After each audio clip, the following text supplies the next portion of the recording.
Hola, muy buenas tardes a todas y todos. Tengo el placer de seguir con el ciclo Creatividad en la Austeridad que iniciamos el día 5, el miércoles pasado, y dentro del ciclo de conferencias que estamos llevando a cabo, pues tenemos hoy la segunda conferencia eh, a través de un estudio de arquitectura, en este caso de Paraguay. A continuación voy a presentarlo para que un poco, si los que no los conozcáis, tengáis una referencia de las personas, los arquitectos, compañeros que van a intervenir y que de alguna manera van a enfatizar y, bueno, establecer como hilo conductor del concepto de creatividad en la austeridad en este evento en el que nos encontramos inmersos. El estudio de arquitectura inmobiliario, que se denomina menos es igual a más por menos, lo encabezan, lo dirigen dos arquitectos, arquitecto Francisco Tomboli y Sonia Carísimo. El arquitecto Francisco Tomboli se recibió en 2004 como arquitecto de la Universidad Católica de Asunción y realizó su tesis en el Instituto de Urbanismo y Arquitectura de Venecia, en la IUAP de Venecia, en Italia.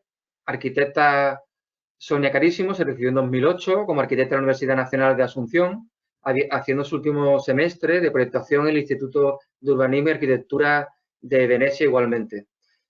Ambos arquitectos tienen experiencia docente desde 2004 hasta 2012, tanto en la Universidad Nacional como en la Católica de Asunción, y así como la participación hasta la fecha de hoy en distintos workshops y talleres organizados en Asunción y otros países a través de la asociación Acualta, donde son miembros activos desde 2014 y donde tenemos ocasión de conocer este tipo de asociación, pues van a explicar algo a lo largo de las charlas en el día de hoy.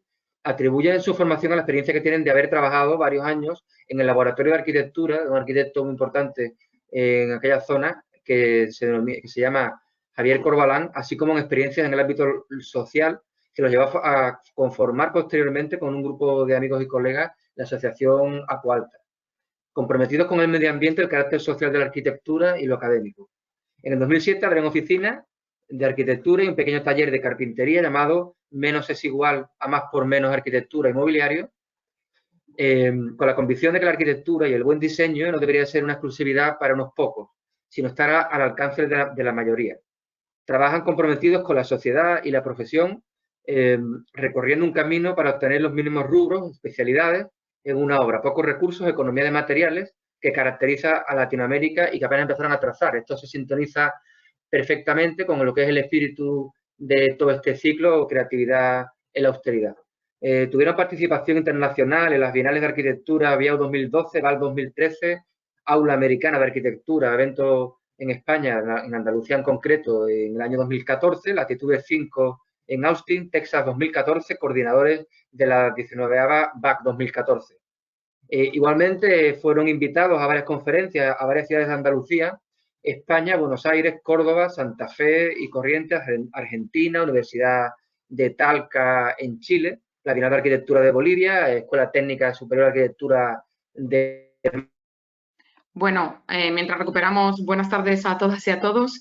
Soy Mabel Caballero de la Casa de Iberoamérica y estoy encantada de saludarles en esta segunda charla del ciclo. Alberto estaba haciendo una breve semblanza de Sonia y de Francisco. No sé si podemos recuperar la conexión desde el Colegio de Arquitectos o si no, directamente podemos pasar a la charla porque lo que estaba era resumiendo un poquito el currículum de ambos y creo que también ustedes en su intervención van a hablar de esa trayectoria suya, ¿no? que estamos deseando escuchar. No sé si podemos recuperar la conexión, que estábamos hablando antes del tema Parece que Internet se ha y perdido la justo hemos conexión con tenido la mala Alberto. suerte. Se ha perdido la conexión con Alberto. Si quieren comenzar tanto Bueno, Francisco como Sonia. sí, yo creo, efectivamente, yo creo que podemos dar paso a la charla, si os parece bien, y ya la parte que se ha quedado del currículum por decir, a ver si podéis vosotros completárnosla, porque la verdad es que, bueno, que estaba muy interesante y hablarnos de ese interesantísimo proyecto de vivienda muro tierra que podemos también ver en la exposición de la Casa Iberoamérica hasta el 30 de junio, no os la perdáis. y dar las gracias al Colegio de Arquitectos, a la Sociedad Cádiz 2012, que es la que gestiona la Casa de Iberoamérica, por supuesto a los arquitectos participantes, a Ecoclay, que es una empresa de revestimientos naturales, y al Museo de la Cal. Y sin más, yo cedo la palabra a ustedes, que son los protagonistas hoy. Muchas gracias. Bueno, muchísimas gracias, Mabel. Realmente ahí Alberto ya estaba terminando, o sea, no hay nada más que agregar. Estaba al final del breve currículum. ¿Hay que compartir pantalla? Vamos a compartirlo. Bueno, muchas gracias. Bueno, muchas gracias por la invitación, sobre todo por estar rodeado de otros arquitectos, amigos y colegas que nosotros admiramos muchísimo de Latinoamérica. Creo que está súper acertado el listado, digamos, de arquitectos que están invitados a dar las charlas y mostrar sus obras. Agradecer especialmente al Colegio de Arquitectos de Cádiz, a la Casa Iberoamérica, a Alberto Jiménez sobre todo, y bueno, y Mabel, que están haciendo un trabajo enorme por difundir esto, y a los patrocinadores Ecoclay y Museo de la Cal de Morón. Muchísimas gracias por confiar. Bueno, vamos a compartir pantalla para dar inicio a nuestra breve presentación, que esperemos esté al nivel de nuestros amigos, los arquitectos jovelanos que estuvieron el miércoles pasado dando una charla súper interesante. Sí, muy buena, muy buena. Bueno, más que nada, bueno, damos inicio a, queremos un poco situarnos geográficamente en esto dentro de Latinoamérica. Paraguay, sí. Paraguay está, como vemos, es un país mediterráneo, está en medio casi en medio en el corazón de Latinoamérica, y este mapa nos gusta mucho siempre mostrar porque acá vemos cómo estamos todos unidos a través de unas venas, las venas abiertas, como dice Eduardo Galeano, bueno, porque son la circulación de las aguas, ¿verdad? El fluir de las aguas, cómo nos conecta. Y esto es tan importante para nosotros porque es nuestra conexión con el mar, con el océano, con el mundo. Este es un mapa de profundidad de los ríos, y acá vemos cómo Paraguay está muy conectado con la cuenca de la Plata, donde se ubica Montevideo, o sea, la ciudad del país de Uruguay, y Montevideo, que estuvieron mostrando el miércoles pasado la exposición, donde están situados los arquitectos Chelo y, bueno, los arquitectos gualanos. Y bueno, como Paraguay siempre estuvo un poco desvinculado de digamos, de este vínculo con otros países, muy metido dentro de lo que es nuestra cultura, nuestra identidad, bueno, que forma parte un poquito de nuestra formación, ¿verdad? Nosotros, como comentaba Alberto, estuvimos trabajando muchos años en el laboratorio de arquitectura, que nosotros siempre atribuimos nuestra formación a toda esta época de investigación que tuvimos acá con el arquitecto Javier Corbalán, donde nosotros estudiábamos los proyectos a través de los materiales, a través de la tecnología, hacíamos estructuras importantes, analizábamos cómo funcionaban estas estructuras para generar espacios, llegábamos a hacer maquetas, como vemos acá, en escala 1:10, en escala a veces detalle en escala 1:1, y luego fuimos a Venecia a terminar nuestra carrera. Tuvimos como un recorrido de contacto con otros arquitectos de Latinoamérica, que para nosotros fue muy importante también para nuestra formación, como vemos acá Rafa Iglesias, Álvaro Puntoni, bueno, entre muchos otros, que fue realmente donde nosotros vimos o nos sentimos identificados, digamos, con otros arquitectos de Latinoamérica. Luego pasamos por nuestros años de docentes en el taller E de la Facultad de Arquitectura, donde también estuvimos participando activamente de workshops, etc. Y bueno, y después empieza nuestro interés, digamos, por la arquitectura social. En este caso, había una manifestación de unos indígenas que estaban, bueno, reclamando sus derechos en una plaza, hacía mucho frío, entonces nosotros ahí nos pusimos a activar, digamos, conseguimos unos palets de donación y le armamos como unos lugares esporádicos, ¿verdad? Mientras duraba su exposición en la plaza, como una tecnología que ellos puedan después aplicar a mayor escala en sus comunidades. De ahí empezamos a tener esta preocupación por lo social y por el medio ambiente, que era una preocupación que no lo podíamos hacer desde el ámbito de gabinete, digamos, de cada uno.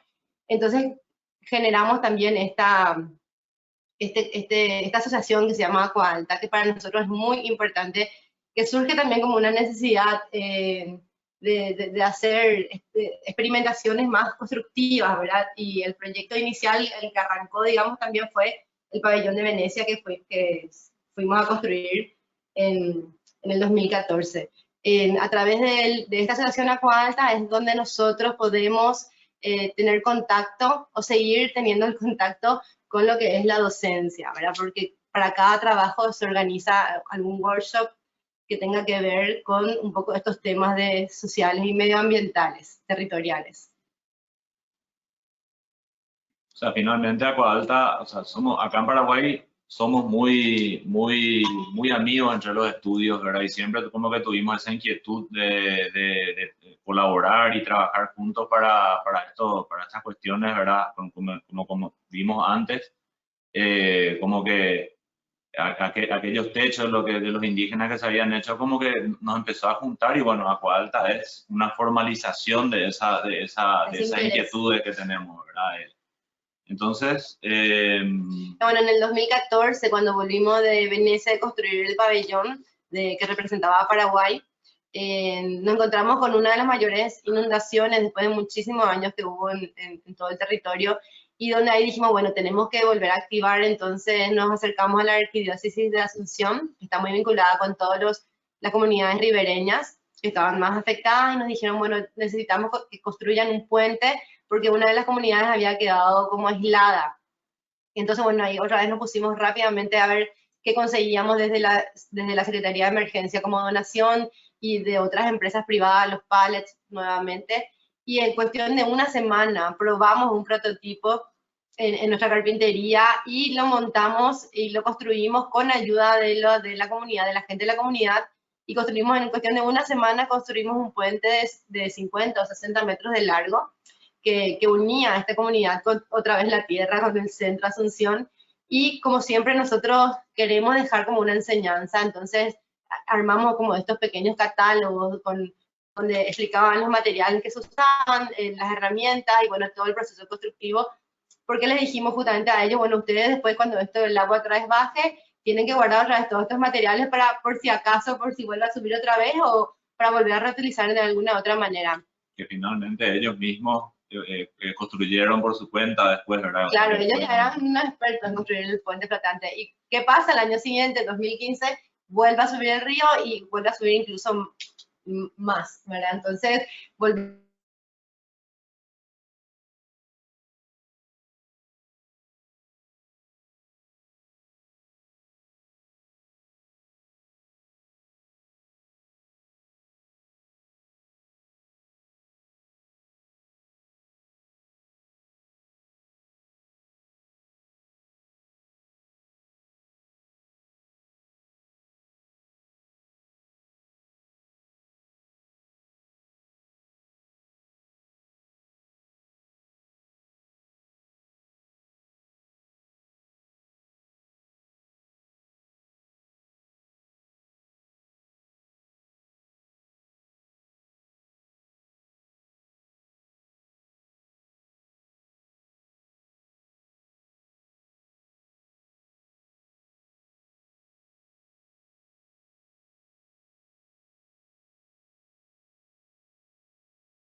falencia o déficit de las universidades es justamente la cuestión práctica, ¿verdad? Y hablar de urbanismo, hablar de territorio, sustentabilidad.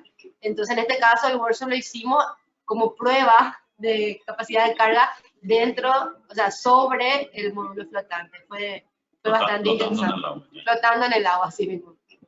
Y después de esto terminó el workshop y que también nos sirvió como un periodo de prueba que teníamos que tener ahí en ese puerto donde construimos por un tema de ver qué pasaba con el tiempo, ¿verdad? Con las tormentas, con la corriente. Y terminó todo ese periodo de prueba y lo desarmamos completamente, lo llevamos en 2 camiones y lo llevamos hasta San Pedro, que queda a 300 y algo kilómetros de la capital. Lo queríamos llevar por agua, pero tuvimos ahí un problema de permisos navales, entonces tuvimos que llevarlo finalmente por tierra. Y lo construimos en una semana otra vez. Construimos otra vez todo el módulo. El módulo es autosuficiente. Tiene los cerramientos del módulo, están pensados que sean como el sistema Moduli de Palasma, que son módulos que se pueden ir variando cerrado, semicerrado, con mosquera. Y variar también la planta, o sea, depende del uso que se le dé, eso se puede usar tal o cual cerramiento y producir distintos usos también. Interiormente, estos módulos tienen un cielo raso, que son del mismo módulo, que en caso de refugio, estos cielos rasos se desmontan y se convierten en cuchetas. Es totalmente autosuficiente, tiene paneles solares, la heladera funciona también a panel solar. Tenía baño, tenía un sistema de limpieza de agua, un sistema de purificación de agua, etc. Sí, como para los desechos tirar lo más limpio posible al río, y teníamos un sistema de purificación del agua del río para que sea potable, ¿verdad? Bueno, esto sigue funcionando en San Pedro y sabemos que está como dispensario médico hoy día, aparte de ser la oficina también de la Secretaría de Catástrofes. Bueno, después en el 2019 nos invitan a participar en un proyecto en La Chacarita a través de la Miau, donde intervenimos en espacios públicos, en pequeños espacios públicos, que también hicimos trabajos. Se les invitó a 13 equipos paraguayos que trabajan en conjunto con 13 curadores internacionales. Fue una experiencia súper linda y súper enriquecedora para todos nosotros, porque aparte de tener el contacto con un arquitecto renombrado de muchísima experiencia de afuera, tuvimos nosotros ser el nexo para saber la problemática realmente de esa pequeña comunidad, de ese pequeño grupo social, trasladarlo a los curadores y, bueno, en conjunto con la gente, pensar en un proyecto que solucione o que mejore la calidad de vida espacial también. Bueno, y hoy día hasta se ganó un concurso en Madrid, de la COAM, ayer nos enteramos. Bueno, y ahora vamos a empezar a hablar ya un poco de qué es para nosotros lo importante, digamos, desde la oficina. Bueno, y la oficina surge realmente a partir de, o sea, comenzó como una pequeña carpintería, el nombre, ¿verdad? Menos igual a más por menos, ¿verdad? Que, bueno, alude a 2 grandes maestros para nosotros, ¿verdad? Mies van der Rohe por un lado, por el menos es más, para llegar a esa difícil síntesis, ¿verdad? Y bueno, básicamente comenzamos con los muebles, y los muebles eran finalmente pequeñas estructuras, ¿verdad? O sea, la idea era que todos los mobiliarios que hagamos tengan elementos de ferretería a la vista, los tornillos a la vista, los bulones, la madera, como los encastres, ¿verdad? Y eso como que nos dio también o sea, nos animó a pensar de que estos eran como pequeños edificios, ¿verdad? Con pequeños detalles, así que toditos tenían que estar a la vista, ¿verdad? O sea, después en la arquitectura nos dimos cuenta que ese mismo concepto podíamos trasladarlo a los edificios, ¿verdad? Y que fue un poco el tipo de arquitectura que tratamos de desarrollar en la oficina, ¿verdad? Siempre pensando también en qué materiales elegimos para fabricar, para construir estos muebles que sean lo más sostenibles posible, ¿verdad? La carpintería también nos ayudó en muchas ocasiones para experimentar estructuras. En este caso, por ejemplo, era la estructura del pabellón de Venecia, que lo probamos en escala 1:10, después lo llevamos a escala 1:1, una prueba que se hizo con un workshop con estudiantes también. Y vamos probando distintas estructuras para distintos proyectos que gracias a la carpintería nos podemos hacer maqueta en escala, en detalle, en escalas grandes, entonces podemos realmente percibir toda la fenomenología que también se producen a través de estas estructuras, ¿verdad?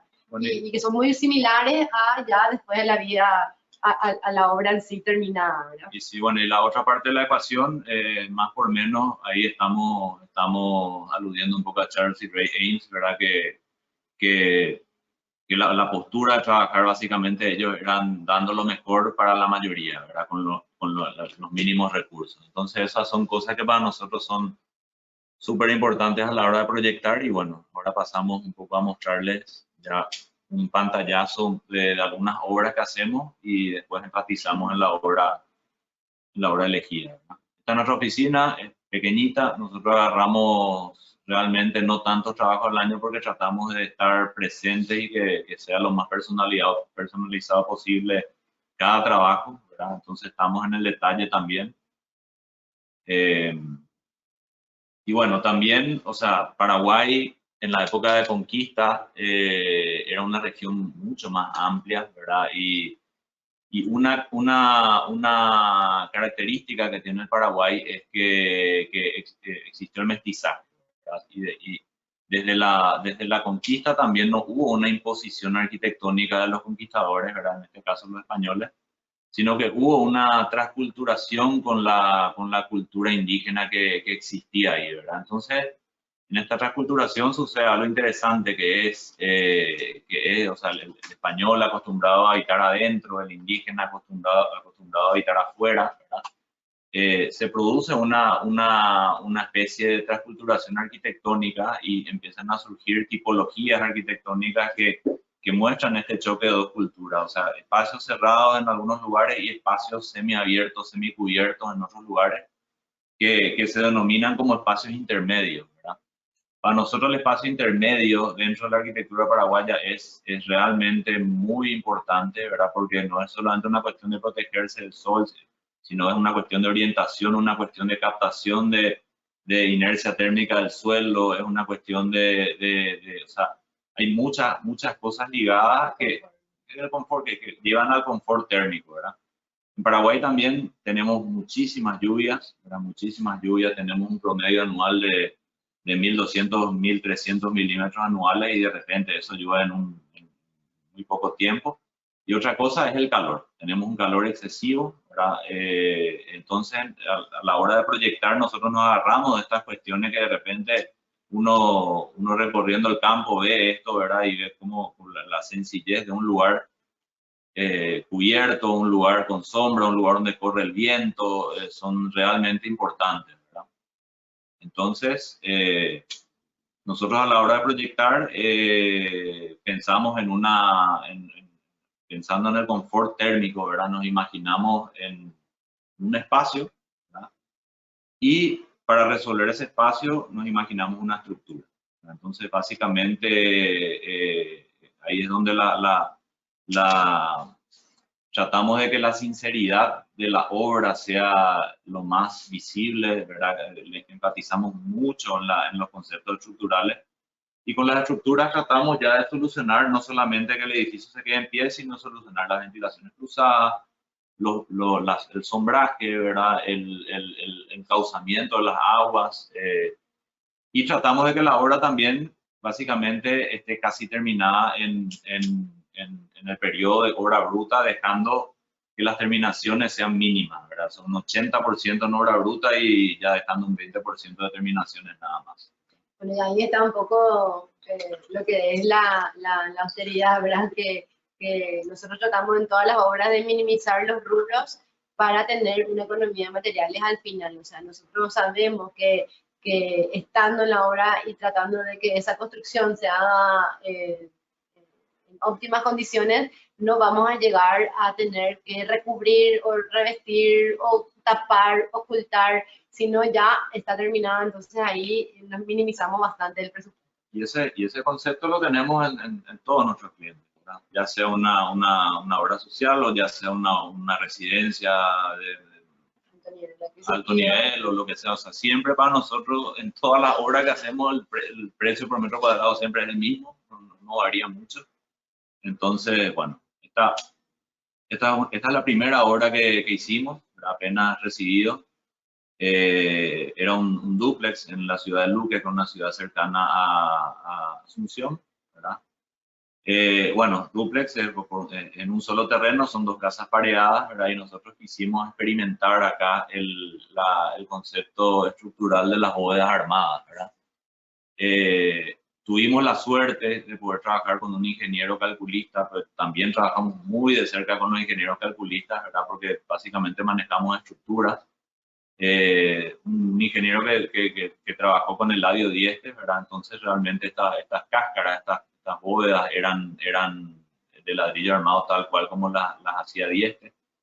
Y bueno, básicamente lo que tratábamos de hacer era manejar el tema de la luz, manejar el tema de las ventilaciones, manejar también el tema de la vinculación, la máxima vinculación de la parte social a lo que era el patio, ¿verdad? Si bien hablamos de una vivienda en un terreno normal, ¿verdad? Que son varias obras que vamos a ir viendo. ¿Verdad?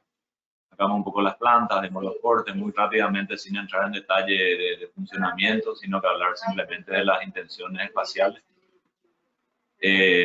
Bueno, acá el ladrillo era el material que empezamos a experimentar.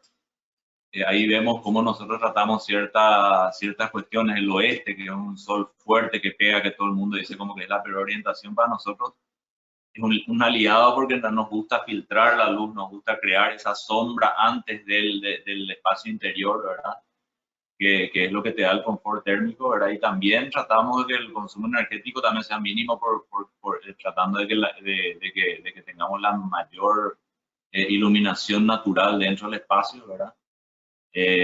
Acá como que se ve toda la parte social, cómo se integra el bloque de servicio, como único bloque construido, entonces toda la parte social está vinculada al patio de la casa.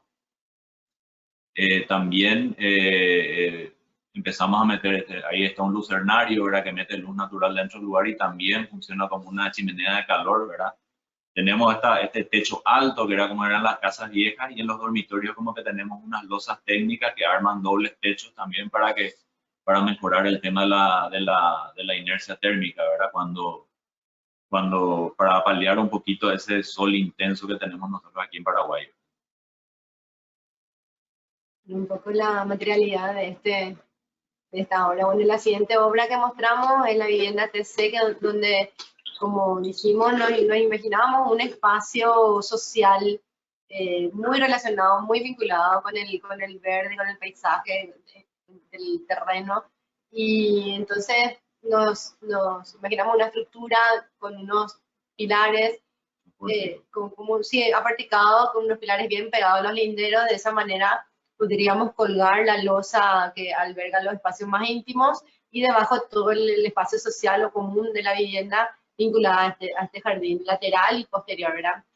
Con la diferencia de las losas, de la ubicación de las losas, lográbamos nosotros tener las ventilaciones cruzadas en todos los ambientes y también las iluminaciones de repente indirectas, cenitales, que también nos parece muy interesante también, no solamente mostrar cómo funciona la estructura, porque en este caso, por ejemplo, todas las varillas que cuelgan la losa central, digamos, están todas a la vista, no nos gusta, o sea, no nos parece ideal que los materiales se mezclen o se toquen, si hacemos como pequeñas separaciones o vínculos, porque cada material entendemos que tienen como una dilatación distinta de acuerdo a la temperatura, entonces evitamos también o sea, armamos como sí, evitamos las fisuras. Bueno, acá vemos cómo la estructura, una vez terminada, ya se puede entender prácticamente la funcionalidad de toda la casa. Vemos este espacio en planta baja de sombra, un espacio intermedio vinculado al jardín. Y bueno, y vemos el pórtico y todas las losas que están en distintos niveles. Y cómo la estructura resuelve ya los distintos problemas en cauces de agua, ventilaciones, ventanas altas, ventanas bajas, ¿verdad? Eso ya se resuelve todo en la estructura. Básicamente, siempre en todas las viviendas nosotros manejamos el concepto de que el espacio social está lo más vinculado a los patios o al paisaje que tengan, ¿verdad? Y las habitaciones siempre dándole un aspecto mucho más íntimo. acá donde uno, que son los espacios de dormir y eso, ¿verdad? Pero para nosotros es súper importante este tema de que en los espacios corra viento, integrar el verde, ¿verdad? Acá pusimos un patio lateral que se une con el patio del fondo, ¿verdad? Y tratar siempre de que la iluminación y ventilación natural sea lo más óptimo posible para generar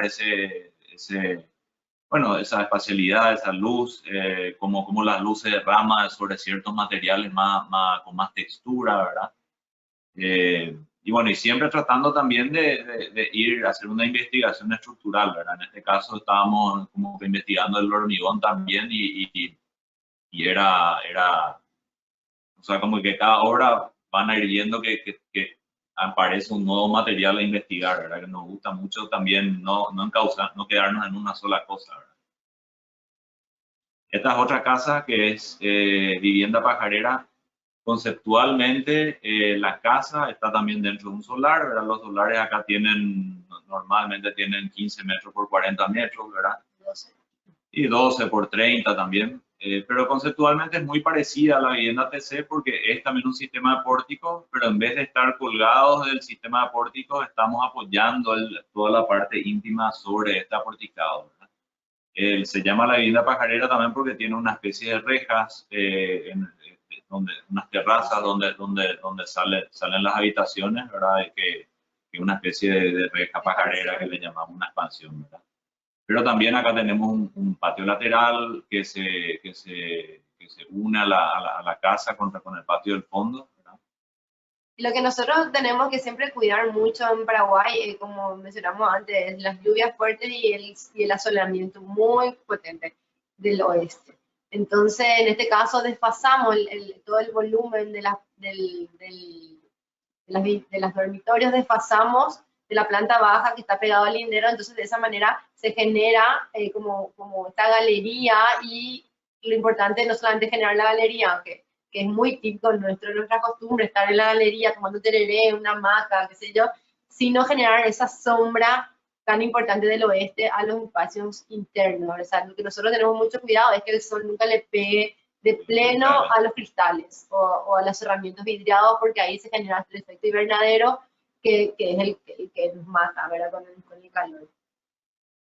Y algunos detalles de los herreros, su plan de corte, entonces usamos como pintura, pero lo importante siempre también es la fluidez espacial que tratamos de generar en estos espacios sociales o intermedios que le llamamos, ¿verdad? Acá se nota claramente cómo está trabajando la estructura, quién es quién, más o menos, ¿verdad? Tratamos de no esconder nada, ningún tornillo, y que también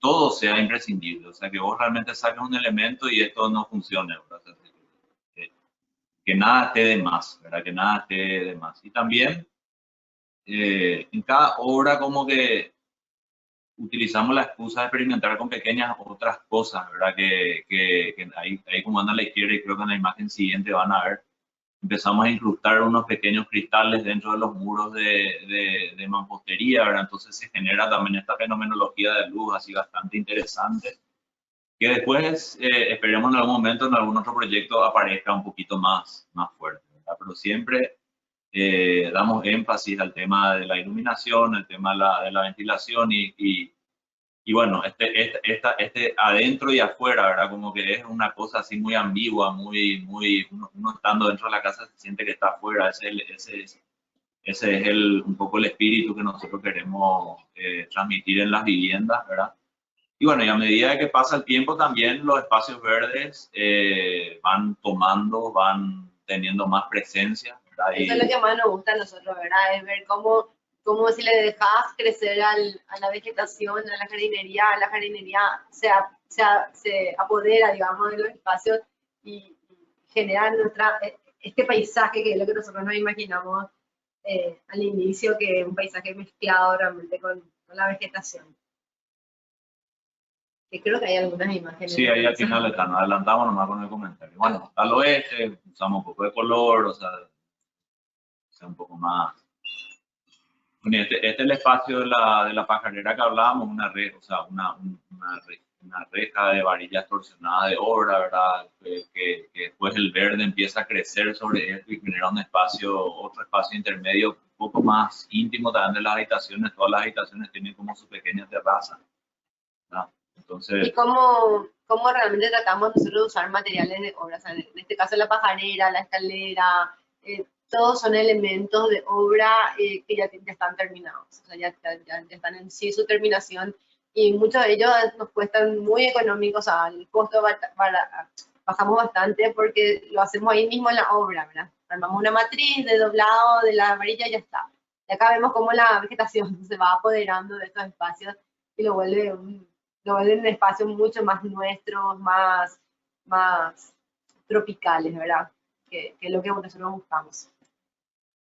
y los detalles de escaleras, ¿verdad? Como la escalera es una estructura, básicamente, ¿verdad? No es o sea, siempre se trata un poco de que todos los elementos estén colaborando siempre todas las cosas de cada elemento.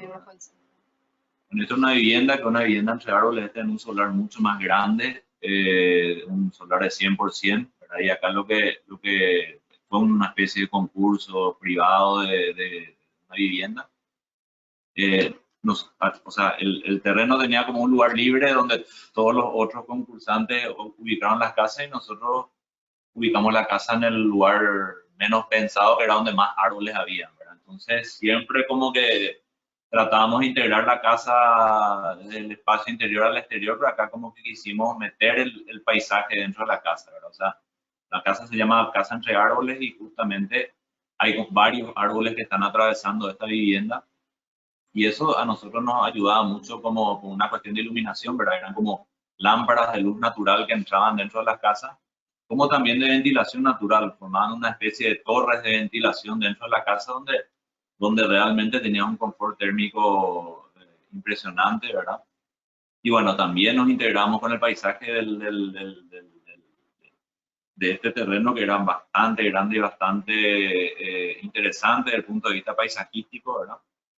Y como siempre, los espacios de dormir arriba, más íntimos. Acá en este caso teníamos una terraza transitable donde podía subirse y estar a nivel de copa de árboles también dentro de la casa, que vamos a ver en imágenes posteriormente. Ahí vemos un poco la implantación, un poco rápidamente la planta de la casa. Y esta es una casa de muchos metros cuadrados, o sea, bastante más grande, y como acá también se puede reflejar cómo tenemos los mismos criterios, ya siendo una casa de 60 metros, 100 metros cuadrados, a hacer una casa como esta que tenía más de 700 metros cuadrados, ¿verdad? Usando los mismos conceptos estructurales, de materiales, de conceptos de iluminación natural, de ventilación cruzada, proponer desafíos estructurales. También en esta casa también vemos vigas potenciadas, vemos contrapeso, vigas que hacen contrapeso, losas colgadas también con varillas.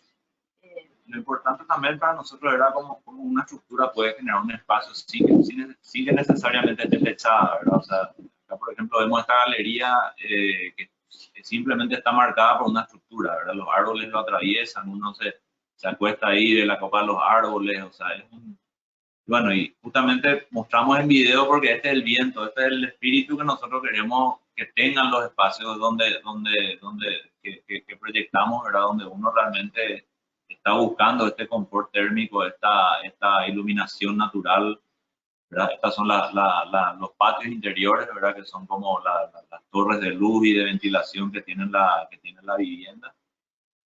Y bueno, siempre tratando de minimizar el consumo energético de la casa, también el uso del aire acondicionado, aunque en Paraguay es prácticamente imposible porque con los calores que vimos que teníamos es imposible, pero bueno, después en una vivienda así tuvimos éxito, que vamos a explayarnos un poquito en esa también, ¿verdad? Pero siempre la vinculación con el paisaje de la vivienda para nosotros es primordial.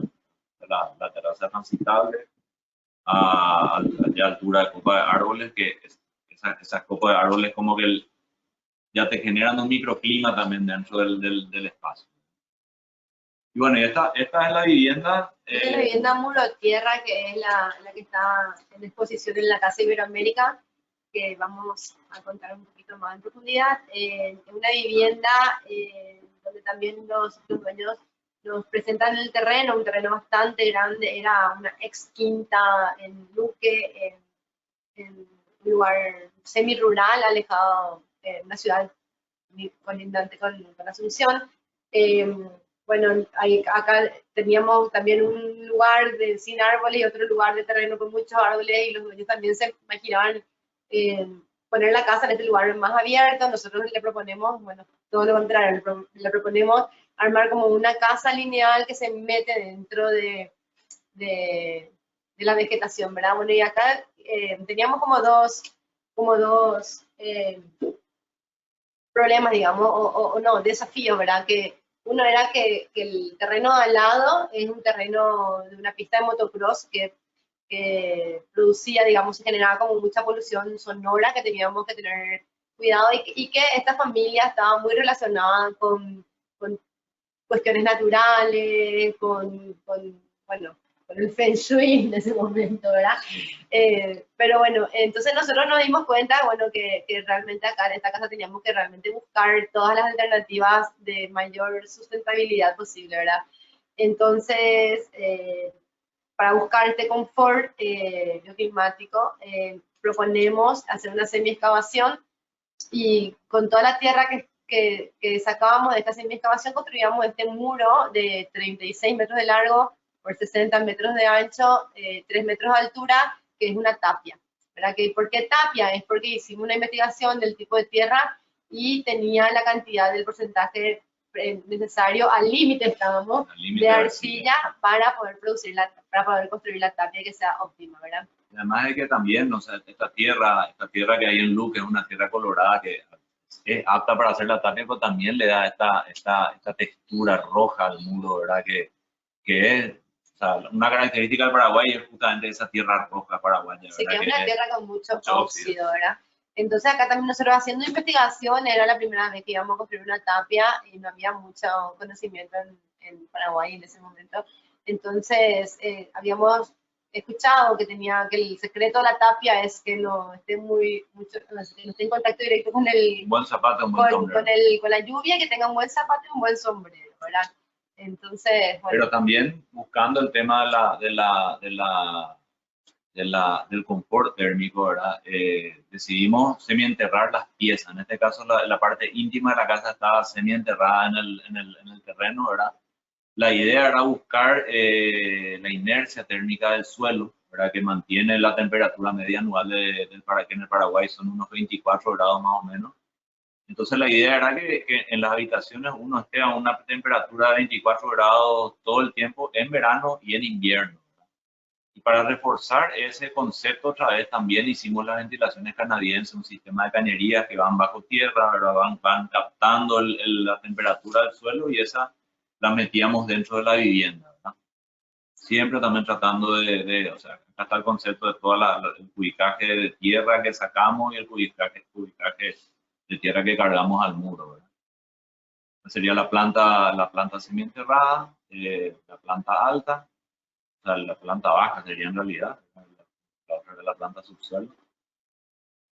Un poco más cortes estructurales en la vivienda. Y acá la estructura que proponemos, bueno, en la planta semienterrada utilizamos pantallas de hormigón de 10 centímetros para contener la tierra, y en la estructura superior decidimos utilizar maderas de laminada encolada de bosques certificados, que también en Paraguay no se usa mucho, entonces para nosotros también fue todo un desafío estructural de mucho ir y venir con el calculista, que tampoco tenía mucha experiencia de calcular este tipo de madera. Lo calculó como una madera tradicional, maciza, y realmente nos dimos cuenta que no se comportaba de la misma manera. No tenía el mismo signo para construir la tapia hicimos estas pruebas de 1 metro cúbico en el sol y en la sombra mucho antes de empezar a construir, para ver un poco cómo se comportaba el material, para ir conociéndonos, ¿verdad? Ver el material y la tecnología. Un material antiguísimo, ¿verdad? Pero por primera vez lo estamos utilizando nosotros, ¿verdad? Y en Paraguay, como vimos, o sea, llueve mucho. Entonces, en la mayoría de los lugares donde se utiliza la tapia son lugares de poca incidencia de lluvia, ¿verdad? Entonces nosotros nos tratamos de asegurar con el ingeniero calculista también ida y vuelta, prueba, estructura de probeta, o sea, hicimos mucha investigación con esto y bueno, finalmente pudimos estabilizar, pusimos un porcentaje de cemento dentro de la mezcla, 1:10 fue la dosificación que utilizamos, pero atendiendo a eso de que realmente aquí llueve mucho. Y que este muro en su mayoría está en un 70% está en contacto con la lluvia, ¿verdad? Y además que es importante, ¿verdad? Soportar todo el techo. No utilizamos ninguna tecnología, no utilizamos pisones neumáticos, no utilizamos realmente a lo picapiedra más o menos, a lo compacta tierra más o menos hicimos, ¿verdad? A mano, ¿verdad? Utilizando un encofrado muy rústico de tablas, ¿verdad? Pero queríamos nosotros que eso sea más o menos la textura, ¿no? Que no sea una textura limpia, sino que buscar una textura bastante bruta del material, que al principio como que los dueños se asustaron, pero después como que nos empezamos a afianzar y realmente nos enamoramos todos de esta textura. Gracias, por suerte, ¿verdad? Que este muro está como un poco desvinculado del resto de la construcción de la casa, porque van a ver que el muro está separado de todo lo que es el interior de la casa por un metro y medio más o menos. Entonces, el tiempo de construcción del muro tuvo su propio tiempo, ¿verdad? Toda la casa iba avanzando a un ritmo que nosotros conocíamos, ¿verdad? Pero la tapia tenía su propio tiempo, que era el aficionado de 2 personas que iban turnándose, ¿verdad? Y bueno, para nosotros fue un aprendizaje importante. Y acá vemos un esquema un poco de las ventilaciones canadienses, como van entrando en cada una de las habitaciones que está abajo, ¿verdad? Vimos si tenía que ser caños de barro, caños de plástico. Finalmente el caño de plástico, como al no tener inercia térmica, capta mucho más rápido la temperatura del suelo, ¿verdad? Y construimos este pequeño registro por un tema de condensación del aire por diferencia de temperatura, ¿verdad? Para que no entre esa condensación al interior. Esta es una vista que vemos desde uno de los dormitorios a nivel de pelo de pasto, ¿verdad? Bueno, y lo otro era también aliarnos con esas lluvias intensas que tenemos, ¿verdad? Entonces, un esquema de reutilización de las aguas, ¿verdad? La mitad del techo junta agua para unos reservorios para uso de riego y uso de consumo de la vivienda. Y la otra mitad iba a una serie de estanques, ¿verdad? Estanques de decantación, estanques de fitodepuración, estanques con... bueno, la fitodepuración básicamente es un sistema de filtración de agua a través de piedras, a través de plantas acuáticas, a través de peces que comen las microalgas que se forman. O sea, una especie de ecosistema que se creaba y terminaba esto en una piscina ecológica. Y con una bomba solar esto hacía una recirculación de todo el sistema, ¿verdad? Entonces, también tenemos estudiantes de arquitectura que están haciendo estudios sobre fitodepuración y todos los años van a registrar el pH del agua y realmente estamos nosotros en condiciones con óptima calidad de agua, ¿verdad? En esta vivienda. Acá se ve también un poquito como ese techo, digamos, de la tapia principal central, que es como una H de hormigón, desagua en ese primer estanque y de ahí por gravedad va a los distintos estanques hasta que termina en esta pileta ecológica. Vemos también como esta fachada que da al oeste, utilizamos un filtro de madera, de la misma madera que usamos en toda la casa. Pero acá vemos uno de los estanques, que por gravedad y va cubriendo los distintos niveles de los estanques, que eso también fue toda una investigación, ¿verdad? Para que funcione por gravedad todo esto. Y después el agua sí regresa por una bomba solar hasta el inicio otra vez, ¿verdad? Para mantener la circulación, que esta bomba mantiene prendido la circulación unas 12 horas al día, en el peor de los casos cuando hay resonancia 8. Y eso ya mantiene el agua bastante... y acá se ve también cómo la casa se inserta dentro del paisaje, ¿verdad? Cómo se pierde dentro de la vegetación, ¿verdad? Que era un poco la idea, ¿verdad? Como había dicho Sonia, antes querían hacerlo en el espacio abierto que está ahí adelante, pero nosotros medio como que la enchufamos dentro de este pequeño bosque que estaba ahí en el terreno, que nos parecía muy interesante, ¿verdad? Además de que dentro del bosque ya tenemos un microclima adecuado, ¿verdad? Ya tenemos el sombraje, el filtraje, las luces que nos interesaba, ¿verdad? Y acá vemos cómo toda la vivienda se separa de este muro principal, que es el protagonista de toda la casa, permitiendo también esta franja de cerramiento de vidrio que permite también otra vez separar funcionalmente los materiales y permite toda la entrada cenital hasta a los espacios semienterrados. Sí. Me llamó anécdota también, como Sonia había dicho, que esta madera era una madera que no, si bien en Europa la utilizan hace años ya la madera laminada encolada, pero acá una tecnología nueva, entonces hicimos una prueba de carga una de las días antes de subir arriba y la rompimos y se rompió a menos peso de lo que tenía que aguantar, ¿verdad? Entonces tuvimos que hacer unas modificaciones en las vigas y bueno, esa viga que rompimos se convirtió en esta escalera. Y bueno, y todos los elementos de unión de lo que es tirante con lo que es pilar, del pilar con el suelo, o sea, todos esos vínculos también lo diseñamos con herrajes metálicos, otra vez tratando de separar todos estos elementos y que los elementos lineales, en este caso, que era la estructura, estén bien claras, digamos, a nivel funcional y estructural. Bueno, y una cosa que yo creo que vale la pena mencionar es de que si bien en todas las otras viviendas nosotros tratábamos de buscar el confort térmico, la sombra previa, los espacios interiores y todo eso, acá en esta casa, en las habitaciones, realmente logramos, porque acá en Paraguay, como había dicho, hace mucho calor, ¿verdad? Igualmente nosotros colocamos equipos de aire acondicionado dentro de las habitaciones, pero los dueños no usan el equipo de aire acondicionado, ¿verdad? Realmente la temperatura en las habitaciones es de 24 grados porque el dueño como que se entusiasmó mucho, tiene termómetro de interior, tiene termómetros exteriores y mide toda realmente logramos de que en esos espacios no haya necesidad de utilizar equipos de aire acondicionado.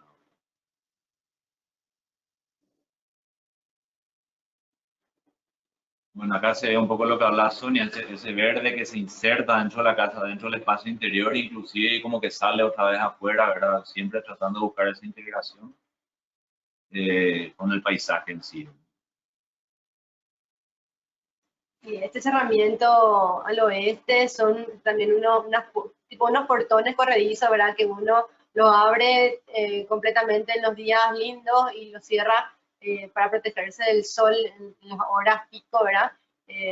Como vemos en esta foto, entonces es como que bastante versátil otra vez. Sí, finalmente la luz del oeste es tamizada, es filtrada y bueno, genera también estas cuestiones bastante agradables de cuanto a luz. Acá vemos las vigas que tuvimos que solapar un poquito, unos cuantos metros más, debido a la rotura que comentó Panchi antes, estructuralmente que hicimos. Pero bueno, fue también para nosotros un problema que no llega a ser problema, ¿verdad? Que todo tiene solución si en obras hacemos estas pruebas, ¿verdad? Estas vigas venían de 7 metros, ¿verdad? Y nosotros solapamos 2 de 7 metros para hacer una viga más grande. Y en el solape, el concepto estructural era tener mayor altura estructural en el solape, ¿verdad? Pero ese solape tuvo que ser un poco más. Acá vemos la implantación de lo que es la pista de motocross. Bueno, y eso que había mencionado, Sonia, parte de la finalidad del muro era también que sea una barrera sonora de esta pista de motocross. Claro, lo que vemos a la derecha, el techito más corto, es toda la parte de servicio, que es la mitad, es estacionamiento, lavadero, zona de servicio, y la casa que está a la izquierda, digamos, después del muro, sí, es toda la vivienda. Bueno, y vemos acá el muro de tapia, como tiene realmente esta textura y este color tan alucinante para nosotros, ¿verdad?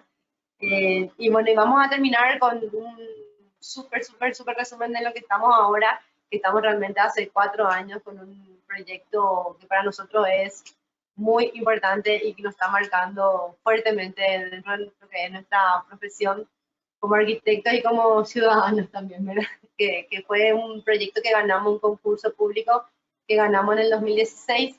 En el 2004 sucede un incendio que fue una de las catástrofes más grandes en tiempo de paz en Paraguay. un incendio muy grande en un supermercado donde murieron 400 personas. En este lugar, por cuestiones legales y judiciales, este lugar quedó abandonado por 12 años y en el 2016 se lanza concurso, ganamos y después de hacer el desarrollo de proyecto, fuimos otra vez contratados por una licitación pública de vuelta como directores de obra y desde ahí estamos trabajando en este proyecto hace 4 años, queriendo, o sea, posiblemente terminamos este año. Y es un memorial, un sitio de la memoria y un centro cultural, Icua Bolaño se llama. Este lugar estuvo abandonado por más de 12 años antes de empezar la obra y nos encontrábamos con esta situación así súper tomada por los vendedores ambulantes, llegaron a vivir como 100 familias en esta estructura abandonada. Tomaron también los skaters, grafitis, había un poco de todo, ¿verdad? Pero sobre todo nos encontrábamos con personas, con vidas, ¿verdad? Que luchaban por una justicia, ¿verdad? Y por llegar a tener como una luz otra vez en sus vidas, como esta persona que resultó después ser casi parte de nuestra familia, ¿verdad? Entonces el proyecto básicamente trata no solamente de construir un proyecto arquitectónico que te contenga una funcionalidad X, sino de generar cuestiones fenomenológicas muy fuertes que hablen un poco otra vez de volver a la vida. Entonces planteamos en la construcción existente del supermercado 400 perforaciones representando a estas vidas, ¿verdad?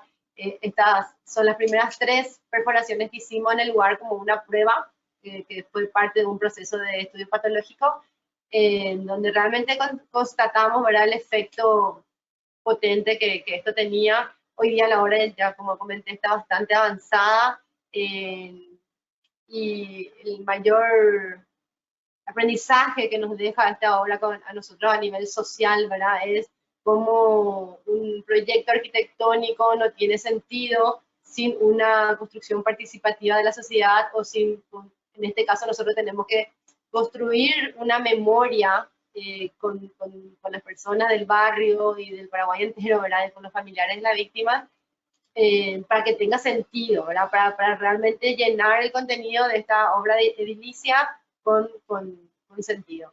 Hicimos propusimos, ¿verdad?, varias acciones de construcción participativa, en este caso unas placas donde pedíamos a los familiares que traigan algún objeto que recuerde a ese familiar que perdieron y lo dejen como inmortal, digamos, en estas placas. Y estas placas van a ser después trasladadas, ya están siendo trasladadas a un espacio ecuménico, le llamamos, que es un espacio de recordación de las 400 personas.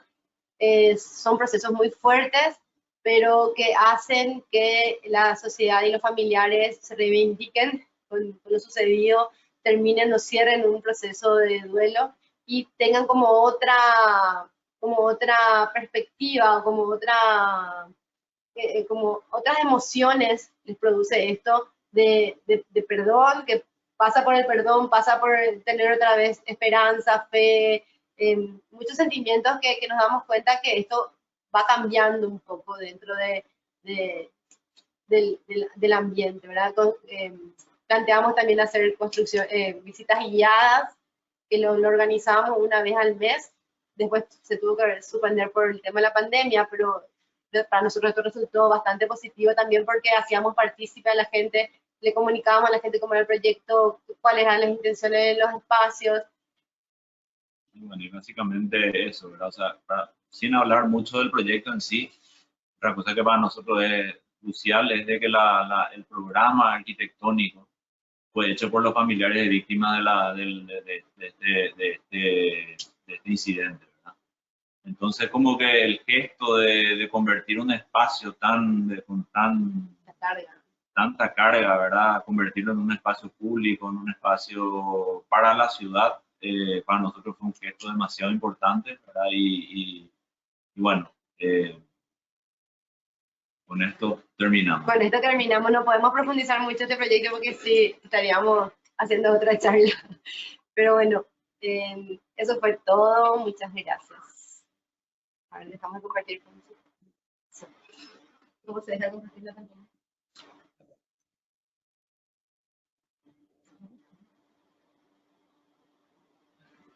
¿Qué tal? He vuelto. Disculpad a todos por el corte que hubo al principio, pero ha sido un problema de conexión y de ordenador a la vez y voló. Enhorabuena por la conferencia, chicos, compañeros, os he escuchado en la mitad de la conferencia y agradeceros vuestra participación en el ciclo y el entusiasmo que le habéis puesto y todas vuestras explicaciones y trabajos tan diversos y cada uno como tan particular y tan sensible con tantos elementos que tenéis en cuenta a la hora de desarrollar los proyectos.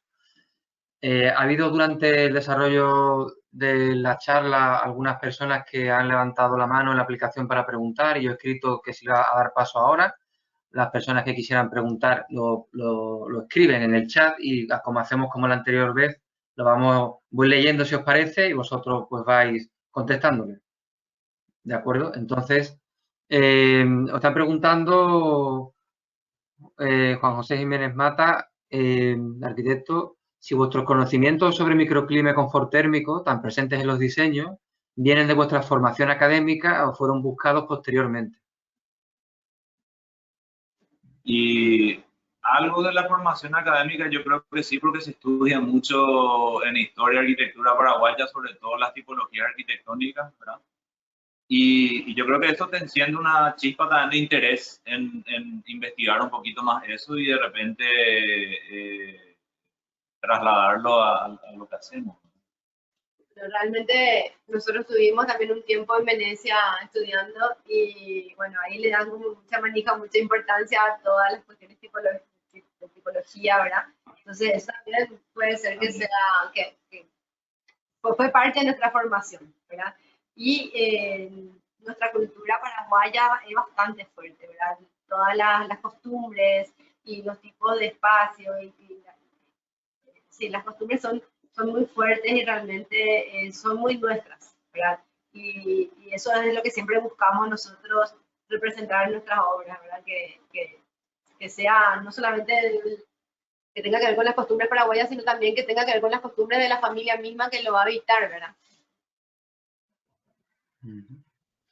Bien, pasamos, si os parece, a la siguiente pregunta, al compañero Carlos Pedraza.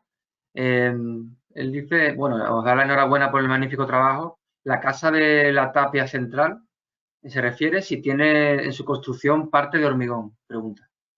No, es netamente tapia.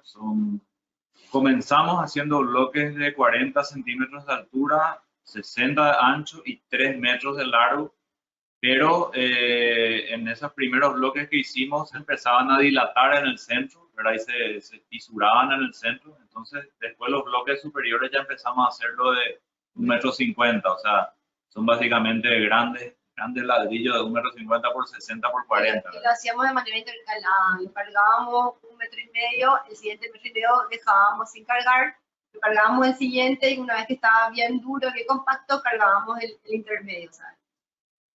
Fue la manera de... Y con alturas de 20 centímetros, o sea, cada 20 centímetros... Cada 20 centímetros era la compactación, que era la tabla que usamos en cofrado, o sea, esa era nuestra regla para compactar.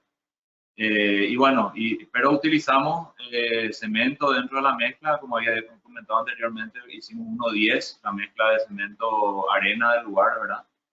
Y bueno, quedó bastante, hicimos una primera prueba en el bosquecito, otra prueba hicimos en el campo abierto y durante la hora veíamos cómo se comportaban cada uno de ellos.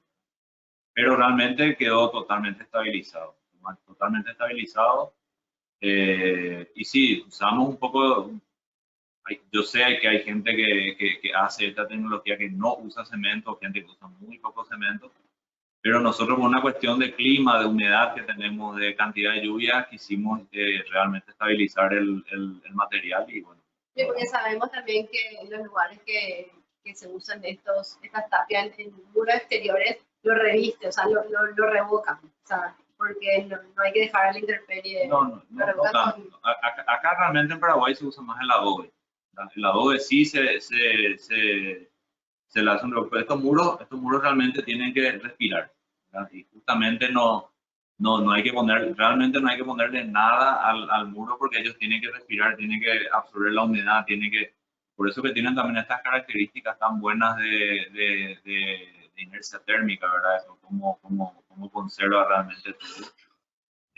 Sí, como había mencionado antes, en todos los lugares, en Perú se usa mucho, son lugares secos, ¿verdad? Son lugares desérticos prácticamente donde no tiene esta cantidad de agua, ¿verdad? Acá en Paraguay, como había dicho antes, se usa más el adobe porque en la tierra normalmente suele tener un contenido de arcilla y limo mucho más elevado, ¿verdad? Y en este caso, esta tierra en particular que vimos nosotros tenía 20% de cantidad de arcilla, que es el límite para llegar a hacer una tapia. Pero fue realmente bastante empírico, o sea, realmente nosotros como que investigamos en internet, vimos alguna experiencia de otros colegas, Cubilla también estuvo haciendo varias cosas con tapia, ¿verdad? Como habíamos dicho antes, nosotros acá tenemos la suerte de ser bastante amigos entre todos los arquitectos, entonces compartimos información. Y bueno, hicimos pruebas muy empíricas de cuál era la conformación de ese suelo y bueno, nos animamos a hacer esta tecnología. Damos la rueda, pero ¿Os está la misma persona que os ha preguntado dando las gracias y diciendo que el resultado de la textura es mágico, que transmite frescor, naturaleza y que os da la enhorabuena de nuevo? Gracias. A mí me gustaría preguntaros, dentro de lo que he escuchado en tantos cortes, pero quisiera que me contarais cómo es vuestra relación, porque veo que son proyectos con una estructura bastante potente, en lo general creo que también es un hilo conductor, la materialidad a través de la estructura, del elemento organizador del espacio, como ha comentado Panchi en alguna obra, ¿no? Que ya la propia estructura está definiendo de alguna manera los espacios, los interespacios, las relaciones de las ventilaciones. ¿Cómo es vuestra relación con los ingenieros, ¿no? Y si los ingenieros trabajan con vosotros en los proyectos como equipo desde el principio, y cómo es la figura del ingeniero si son constructores igualmente como lo sois vosotros, ¿no? En el trabajo. Nuestra relación con los ingenieros es muy buena siempre. De hecho, nosotros tratamos pensamos de que el conocimiento estructural es primordial a la hora de proyectar, ¿verdad? O sea, de repente vemos nosotros prácticas que como que se proyecta la casa formalmente y se le pasa a un ingeniero para que la estructura. Nosotros trabajamos de otra manera, ¿verdad? Nosotros proyectamos la estructura. El ingeniero lo que hace es verificar nomás si es que la estructura funciona o si la viga tiene que ensancharse un poco más o afinarse o tener mayor altura estructural, pero básicamente casi ya no nos pasa eso, ya le pasamos la estructura al ingeniero y los ajustes ya son mínimos dentro de la estructura porque o sea, nos interesa mucho el concepto estructural y cómo las cosas trabajan con cada material, ¿verdad? De hecho, no sé, antes, hace muchos años, la carrera de arquitectura estaba ligada con la ingeniería, o sea, vos estudiabas en la Politécnica o lo que sea y vos eras un arquitecto ingeniero, ¿verdad? Entonces, a mí particularmente eso me interesa mucho, ¿verdad? O sea, me gusta mucho que realmente manejemos muy bien y finamente los conceptos estructurales. Claro que dentro de ese proceso de diseñar la estructura están miles de llamadas al ingeniero, sí, que tenemos esta idea, vos qué decís, qué opinás, no sé qué, o sea, hay una buena comunicación, tenemos el mismo ingeniero desde que empezamos, ¿verdad? Y no hemos cambiado de ingeniero nunca, pues tenemos un buen vínculo y tratamos de que el ingeniero vaya siempre a obra a verificar antes de cualquier reglamento, ¿verdad? Claro. Y además que también como que se entusiasma el ingeniero también con la estructura y da gusto, o sea, por eso que surge esta relación también. Entonces los dos nos entusiasmamos y nos divertimos haciendo eso. Muy bien. Pasamos a la siguiente pregunta. La está preguntando Anunciación Mejías. Os lo leo. En la referencia a la vivienda muro-tierra, al estar el tapial expuesto totalmente a los agentes atmosféricos, ¿qué tanto ha sufrido desde su construcción? ¿Qué tanto ha sufrido desde su construcción? Es como ha estado, ¿no? Cómo ha envejecido, no entiendo lo que está preguntando. Y si le dais un seguimiento para ver cómo va su comportamiento Gracias, os dando las gracias por la exposición y genial toda la información que le habéis dado. Precioso trabajo el que hacéis. Bueno, sí, se le hace un seguimiento, siempre vamos a ver, evidentemente hay un muro tapia que da al sur, que es la orientación donde entran todas las tormentas. Ese quizás es el que más expuesto está.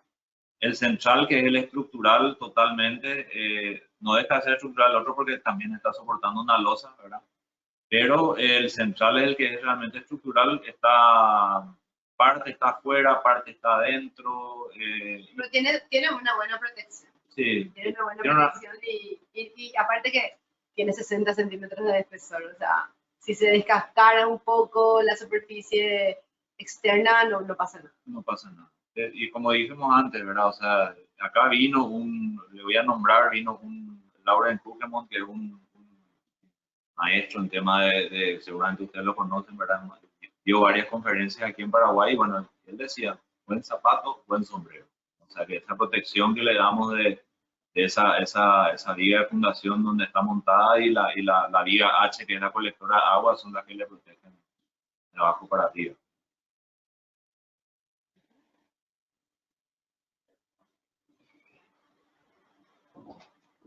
No sé si hay alguien más que quiera preguntar. Parece... No estoy viendo ahora mismo ninguna pregunta más. Bueno, de momento no hay más preguntas. Yo lo que quiero también es invitar a los compañeros, a las personas que tengan o no que ver directamente con la profesión, pues que la exposición está y que, bueno, que se visite, que pienso que se ha hecho un trabajo muy intenso para poder llegar a concebirla en física, de manera física en la Casa Iberoamérica. Creo que es muy acertado la manera en la que está expuesto, el recorrido está muy pensado, la iluminación hace unos días se ha ajustado y las obras están como mejor representadas aún, si cabe, pienso. Hay un vídeo en bucle al final, como ya comenté, donde los arquitectos se acercan a vosotros para de alguna forma explicar sus proyectos y también, por qué no decir que estamos trabajando para que en breve, pues bueno, vamos a hacer una entrada en la televisión local para que los compañeros que están con sus obras expuestas entren en remoto y todavía se acerquen más a vosotros, ¿no? Así que me parece que todo lo que esté por nuestra parte lo vamos a seguir haciendo y bueno, que espero que, bueno, que siga generando de alguna forma interés y quiero dar las gracias a todos los asistentes igualmente. Bueno, muchísimas gracias, Alberto, de nuevo por la invitación, por el interés de mostrar lo que hacemos desde acá, desde Latinoamérica, tan lejos pero tan cerca, ¿verdad? Entonces, un abrazo grande y gracias a todos los participantes y bueno, esperamos ansiosos ya la siguiente charla del próximo miércoles. Dale, muchísimas gracias. Bueno, hasta la próxima, hasta el próximo miércoles que tendremos otra charla. Gracias a todos. Un saludo. Chao.